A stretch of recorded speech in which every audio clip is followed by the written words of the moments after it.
En este vídeo volvemos a considerar el problema de la ruta más corta. Este problema lo hemos descrito ya en el vídeo referente al algoritmo de Dijkstra. Les recomendamos que vean en primer lugar ese vídeo porque haremos referencia a algunos conceptos presentados allí. En el problema de la ruta más corta se nos presenta un grafo en el cual a cada arista se le asigna un valor y se busca el camino que una dos puntos dados y que tenga el menor valor total de las aristas posible. El caso de un repartidor que viaja de un almacén a una ciudad es claramente un problema de este tipo. Las aristas de un grafo no tienen por qué tener valores positivos. Es perfectamente posible que una arista tenga un valor negativo. Piensen que el valor de las aristas en un grafo puede representar cantidades como distancias o tiempo, pero también cualquier otro tipo de concepto como afinidades, costes o beneficios, etc. Por lo que los valores de las aristas pueden ser cualquier valor real. Por supuesto pueden tener también números decimales, no lo olviden.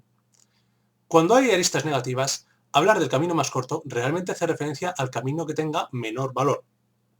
Si hay caminos de valores negativos, el de menor valor será el más negativo de todos. Veamos cuál es la dificultad de tener aristas negativas en un grafo. Consideremos el siguiente grafo dirigido con 3 vértices y 3 aristas. Se quiere encontrar el camino de menor valor que vaya de A a C. A simple vista podemos encontrar el camino ABC. El valor total de este camino es menos 2. Este no es, sin embargo, el camino de menor valor posible. Con los sentidos dados de las aristas es posible dar una vuelta entera al grafo y volver a C. Tenemos el camino ABC, con longitud menos 5. Este sigue siendo un camino válido porque cumple todas las definiciones y además tiene un valor menor, es decir, más negativo que el primer camino propuesto. Pueden ver que si seguimos dando vueltas al grafo obtendremos caminos con valores cada vez menores. No es por tanto posible encontrar un camino de menor valor. Lo que aquí ocurre es que en este grafo hay un ciclo negativo. Llamamos así a un ciclo, es decir, un camino cerrado, cuyo valor es negativo. Si en un grafo tenemos un ciclo negativo, cualquier camino entre dos vértices puede incorporar una vuelta al ciclo, 2, 3, etc. y reducir indefinidamente su valor. Por tanto, si en un grafo hay un ciclo negativo, no es posible encontrar un camino de menor valor entre dos vértices. Pasemos ahora a hablar del algoritmo de Bellman-Ford. Este es un algoritmo que permite calcular el camino más corto o de menor valor en grafos dirigidos. Es particularmente útil en aquellos grafos dirigidos que tengan aristas negativas. Hagamos un inciso para mencionar la forma de resolver los problemas de camino más corto según sus características. Podemos clasificarlos según si hay aristas negativas o no. En caso de que todas las aristas tengan valor positivo o cero, siempre es posible aplicar el algoritmo de Dijkstra, que presentamos en el otro vídeo. Si el grafo es dirigido, también es posible aplicar el algoritmo que vamos a ver ahora, pero no es recomendable porque en general requiere más trabajo que el algoritmo de Dijkstra. Si hay alguna arista negativa, entonces el único algoritmo que puede aplicarse en grafos dirigidos es el algoritmo de Bellman-Ford. Si el grafo fuera no dirigido, es inevitable que aparezcan ciclos negativos y no hay nada que calcular. Nos centraremos, por tanto, en analizar grafos dirigidos en los que alguna arista tenga valor no negativo. En un grafo dirigido conexo, el algoritmo de Bellman-Ford calcula el menor camino entre dos vértices, si existe, o de lo contrario detecta la presencia de ciclos negativos. Para grafos no conexos, obviamente, solo puede encontrarse el camino más corto entre vértices que estén en la misma componente conexa. Les presentamos aquí de manera esquemática la estructura del algoritmo. Partimos de un grafo dirigido y conexo. El primer paso en la aplicación del algoritmo es preparar las etiquetas de los vértices y establecer un orden para las aristas. Las etiquetas que usaremos en este algoritmo tienen la misma estructura que las empleadas en el algoritmo de Dijkstra. En ese vídeo las describimos con más detalle. Tras preparar estos elementos, pasamos a la parte principal del algoritmo, que consiste en la actualización de las etiquetas, con el método que veremos más adelante. Esta actualización se repite tantas veces como el orden del grafo menos 1. Una vez terminadas todas estas repeticiones, pasamos a la última parte, la comprobación de la existencia de ciclos negativos. Según el resultado de esta comprobación, daremos el resultado del problema. Veamos cómo aplicar el algoritmo a un ejemplo concreto. Consideremos este grafo, con 4 vértices y 5 aristas, en el que queremos calcular el camino más corto de A a C. Es un grafo dirigido conexo y hay una arista con valor negativo, la arista de B, que tiene valor menos 4.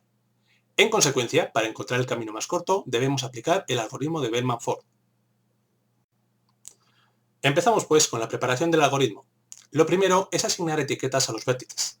Etiqueta 0- al vértice inicial, es decir, al vértice A, y etiqueta infinito- al resto. Les recordamos que, como hemos explicado con detalle en el vídeo del algoritmo de Dijkstra, a cada vértice se le asignan etiquetas que constan de un número y un vértice. El número indica el tamaño del camino más corto que hasta el momento se ha encontrado desde el vértice inicial hasta este vértice. Un valor de infinito significa que aún no se ha encontrado ningún camino, posiblemente porque acabamos de empezar o porque no existe, por ejemplo, si el grafo no es conexo. El vértice que aparece en la etiqueta indica por dónde viene este camino más corto. Un guión significa que no hay ningún camino, o en el caso del vértice inicial, que no hay que moverse. Estas etiquetas irán cambiando y dado que estamos buscando el camino más corto, cada vez tendrán valores más pequeños. La segunda parte de la preparación consiste en establecer un orden de las aristas, es decir, una lista de todas las aristas que hay en el grafo. No estamos hablando de un camino, sino simplemente de un listado. Esta lista es una parte importante de la aplicación del algoritmo, como veremos. El orden que pongamos en la lista puede ser cualquiera, pero lo fundamental es que sea siempre el mismo durante toda la aplicación del algoritmo. En este problema hemos elegido el orden siguiente para las aristas: AB, DB, BC, CD, AD. Insistimos en que cualquier otro orden sería perfectamente válido y daría el mismo resultado del problema, aunque obviamente con distintos pasos intermedios. Así que es importante fijar al principio qué orden estamos usando. Insistimos también en que esta es una lista de todas las aristas del grafo, en este caso de las 5 que tenemos. Pasemos ahora a la parte principal del algoritmo. Vamos a realizar una serie de iteraciones, es decir, de repeticiones de los mismos pasos. El número de iteraciones viene dado por el orden del grafo.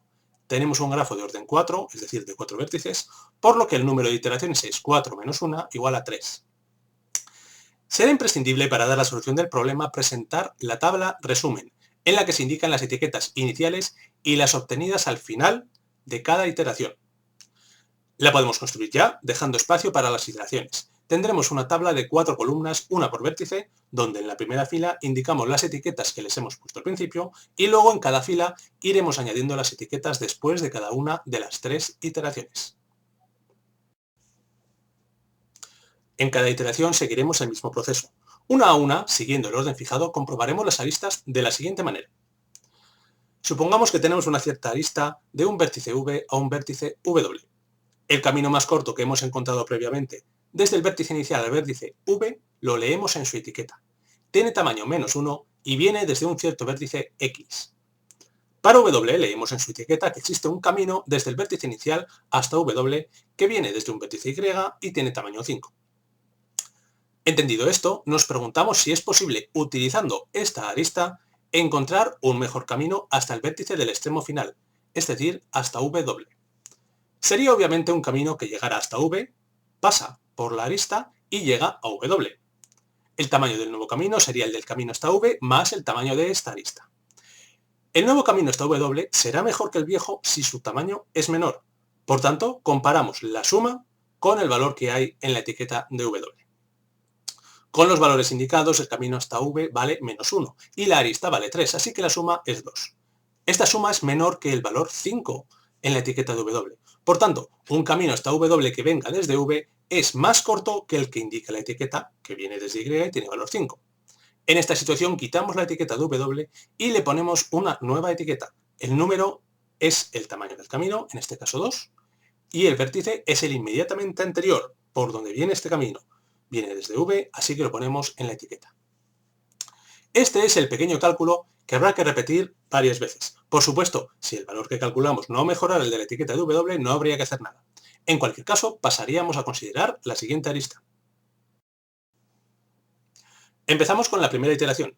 Recordamos el orden de las aristas que tenemos y empezamos con la primera arista, AB. El origen de la arista, el vértice A, tiene el valor 0 en su etiqueta y la arista tiene valor 3. Sumando ambos, 0 más 3 igual a 3, que es mejor que el valor que tenemos en B, infinito. Por tanto, hay que escribir una nueva etiqueta para B, la etiqueta 3A. 3 por el cálculo que hemos hecho y A porque es el origen de esta arista. Pasamos a la siguiente, la arista DB.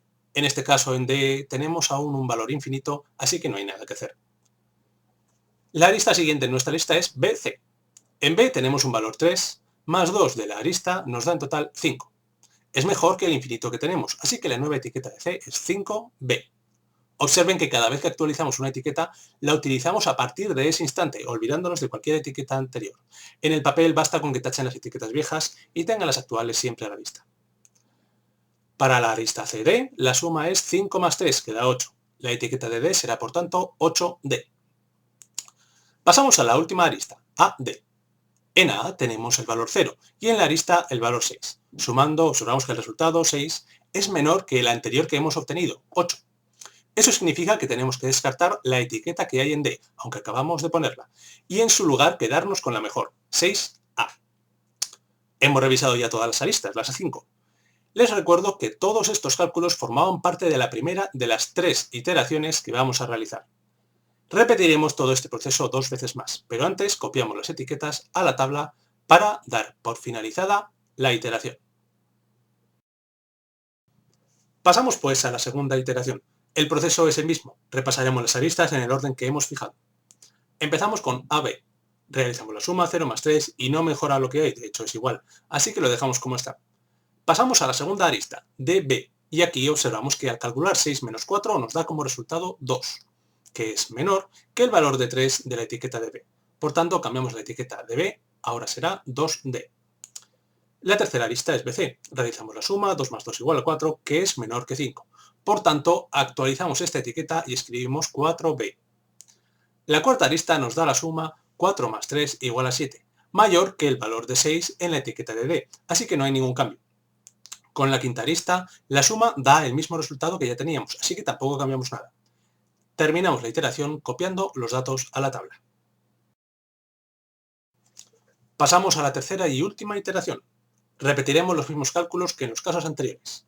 La primera arista nos da la suma 0 más 3 igual a 3, que no mejora el valor de 2 en la etiqueta de B. La arista de B nos da el resultado 6 menos 4 igual a 2, que es igual a lo que ya tenemos en B. La arista BC nos da 2 más 2 igual a 4, como ya aparece en C. La arista CD nos da 4 más 3 igual a 7, mayor que el valor de 6 en D, así que no lo cambiamos. Y en la última arista, la suma 0 más 6 igual a 6 nos repite el resultado de la etiqueta de D. No es por tanto necesario cambiar ninguna etiqueta. Esto es posible que ocurran algunos problemas. Si quedaran más iteraciones por realizar, no sería necesario llevarlas a cabo porque obviamente se repetirían todos los resultados. Copiamos los datos a la tabla para terminar. Con esto damos por finalizadas las iteraciones. Pasamos por último a comprobar si hay ciclos negativos en el grafo. Les recuerdo que esto es una posibilidad debido a que tenemos una arista con valor negativo. Para ello, es necesario revisar una última vez todas las aristas, en orden, y comprobar si es posible todavía mejorar alguna etiqueta de los vértices mediante el mismo procedimiento que hemos hecho en las iteraciones. Si no es así, y todas las etiquetas tienen ya los valores más pequeños posibles, hemos encontrado el camino más corto que buscábamos. En cambio, si aunque sea una sola de las etiquetas todavía puede actualizarse, entonces existe un ciclo negativo en el grafo. No es posible, obviamente, encontrar un camino más corto en esta situación. Volvemos al ejemplo. Vamos a revisar una a una las aristas para ver si podemos mejorar alguna de las etiquetas. La arista AB nos da el resultado 0 más 3 igual a 3, que no mejora el que tenemos en B. Ocurre lo mismo con el resto de las aristas, como pueden comprobar ustedes con detalle. Esto de hecho lo sabemos de antemano porque ya en la tercera iteración no ha sido posible mejorar ninguna etiqueta. Concluimos por tanto que no existen ciclos negativos y que ya hemos encontrado el camino más corto de A a C. Presentamos finalmente el resultado del problema. Para ello es necesario empezar indicando el orden de aristas que hemos utilizado y la tabla de etiquetas que hemos obtenido. Por último, incluimos finalmente el camino más corto del vértice A al vértice C. Es el camino ADBC y tiene valor total 4. El camino más corto y su valor los obtenemos a partir de las etiquetas obtenidas en la última iteración. La etiqueta del vértice final del camino, de C, nos indica el valor del camino, 4, y cuál es el vértice anterior en este camino, B. Con las etiquetas, por tanto, vamos reconstruyendo el camino hacia atrás. En la etiqueta de B nos indica el vértice que le precede en este camino, es decir, el vértice D. En su etiqueta vemos que a D le precede A. Hemos llegado ya al vértice inicial, como vemos en su etiqueta, que no incluye ningún otro vértice. Como comentario, observen que a partir de esta tabla podemos determinar el camino más corto desde A hasta cualquier otro vértice. Pueden comprobar ustedes que estos caminos son los que aparecen en pantalla. Veamos un segundo ejemplo para saber qué ocurre cuando haya ciclos negativos. Consideramos el siguiente grafo de 3 vértices y queremos calcular el camino más corto de A a C. El grafo es dirigido y conexo y hay aristas de valor negativo, así que debemos utilizar el algoritmo de Bellman-Ford para resolver este problema. Preparamos el algoritmo igual que en el caso anterior. Asignamos a los vértices las etiquetas que les corresponden y elegimos un orden de aristas. En este caso, elegimos el orden AB, BC, CA. Cualquier otro orden, insisto, sería válido. El número de iteraciones a realizar es el grado del grafo, es decir, 3 menos 1. Por tanto, haremos 2 iteraciones. Preparamos ya la tabla para las etiquetas. La aplicación del algoritmo es idéntica a la del ejemplo anterior. Empezamos la primera iteración siguiendo el orden de las aristas que hemos fijado. La primera arista es AB, que nos da un camino hasta B de valor 0 menos 1 igual a menos 1. Es menor que el valor de infinito en la etiqueta, así que la actualizamos. La segunda arista, BC, nos da con la nueva etiqueta de B un camino de valor menos 1 igual a menos 2, hasta C. Actualizamos por tanto su etiqueta. La última arista es CA. El valor del nuevo camino hasta A es menos 2 menos 1 igual a menos 3. Este valor es mejor que el 0 de la etiqueta de A, por lo que quitamos esta y escribimos una nueva etiqueta, menos 3C. Terminamos la iteración, como siempre, escribiendo las etiquetas en la tabla. Les recuerdo que esta tabla resumen es fundamental para explicar todo el proceso realizado y forma parte de la solución que debe presentarse a este tipo de problemas. La segunda iteración sigue, como siempre, el mismo orden de aristas que la primera. La arista AB, en primer lugar, nos da una distancia menos 3 menos 1 igual a menos 4 hasta B. Este valor es menor que el de la etiqueta, la actualizamos. La segunda arista, BC, nos da distancia menos 4 menos 1 igual a menos 5, menor otra vez que el de la etiqueta de C. Actualizamos esta etiqueta con la nueva distancia. La tercera arista es CA, que nos da una distancia menos 5 menos 1 igual a menos 6 hasta A. Actualizamos también la etiqueta de este vértice. Terminamos la iteración resumiendo los resultados en la tabla. Ya hemos realizado las 2 iteraciones que exige el algoritmo, así que pasamos a comprobar si existen ciclos negativos. Como ya hemos indicado, esta comprobación consiste en seguir de nuevo el orden de las aristas. Si después de las iteraciones exigidas, aunque sea una sola de ellas, permite actualizar una etiqueta de un vértice, entonces hay ciclos negativos. Analizamos las aristas en orden empezando por la arista AB. Observamos inmediatamente, con la etiqueta de A, que la arista nos da un camino de valor menos 6 menos 1 igual a menos 7, de menor valor que el que aparece en la etiqueta de B. Sería por tanto necesario actualizar la etiqueta. Al encontrarnos en esta situación, es inmediato concluir que existen ciclos negativos en este grafo. Es importante, de cara a la aplicación del algoritmo a otros problemas, tener claro que basta con que una arista permita actualizar una etiqueta para concluir que hay ciclos negativos. En este ejemplo, la primera arista ya cumplía esta condición, así que no es necesario comprobar las demás. El motivo es que, matemáticamente, el algoritmo garantiza que, en las iteraciones exigidas, se encuentran, si existen, los caminos más cortos entre el vértice inicial y todos los demás vértices. Por tanto, si en esta comprobación alguna etiqueta puede actualizarse, es porque el camino encontrado antes no es el más corto. Y sabiendo que se ha aplicado bien el algoritmo, la única explicación a este hecho es que no exista este camino más corto porque hay ciclos negativos. Terminamos el ejercicio presentando el resultado. Empezamos indicando el orden de las aristas utilizado y seguimos con la tabla resumen de las iteraciones. Esto es información suficiente para comprobar que se ha aplicado bien el algoritmo, y es lo que deberán presentar como desarrollo del algoritmo si esto se les pide en los ejercicios. Por último, indicamos, en este caso, que hay ciclos negativos. En consecuencia, no es posible encontrar un camino más corto entre dos vértices del grafo. Finalizamos el vídeo presentando a modo de resumen, de nuevo, el desarrollo del algoritmo de Bellman-Ford. Este algoritmo se aplica a grafos dirigidos conexos para encontrar el camino más corto entre dos vértices. El algoritmo se prepara adjudicando etiquetas a los vértices y fijando un orden de aristas. Se realizan una serie de iteraciones en número igual al orden del grafo menos 1, en las que se analizan una a una todas las aristas y se actualizan las etiquetas que correspondan. En último lugar, se comprueba si existen ciclos negativos y se presenta el resultado del algoritmo, bien el camino más corto solicitado, bien la existencia de ciclos negativos que impide que existan estos caminos más cortos.